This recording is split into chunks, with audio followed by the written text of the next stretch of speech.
So customers generally need a few things which are universal.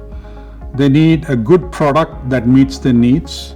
They need world-class service, and they need lower prices.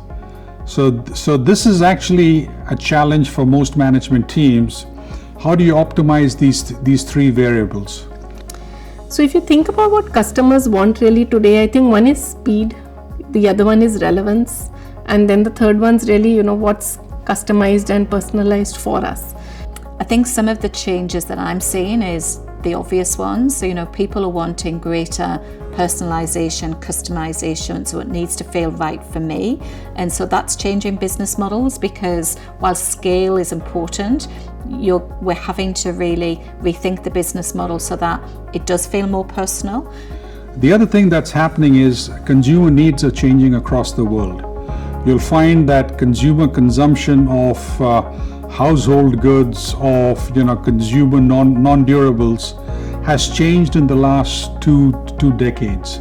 The second thing that's changing is the advancements in technology, right? So the whole Omni experience, I want to be able to do everything that I need to do on my telephone, and so I think that is fundamentally changing and forcing organizations to rethink their go-to-market strategy and how they are connecting with customers and getting products to customers.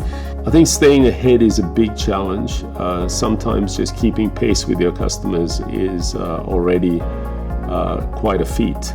I think anticipation is key, and we use scenario planning as far as possible to anticipate the changes that might occur in our customers' requirements and needs and their expectations, and have different approaches or strategies in place depending on the different scenarios, so that we can, in a very agile way, pivot when those changes occur, and that way we can stay slightly ahead of the game perhaps.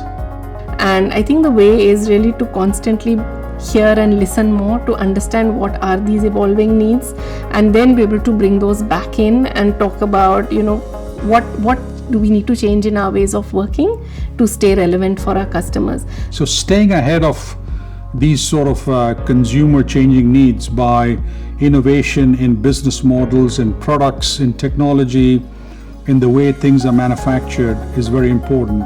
So I think the way that leaders and organizations need to stay ahead is you need to listen to the voice of the customer. And so I think where organizations fail is they're too arrogant and they're too internally focused, and they think they know what the customer wants best when they don't.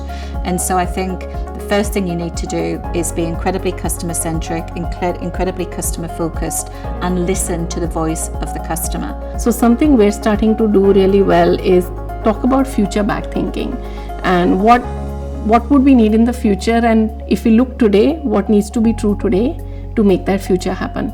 And that's, I think critical to pivoting forward is, got to challenge our current ways of working as well.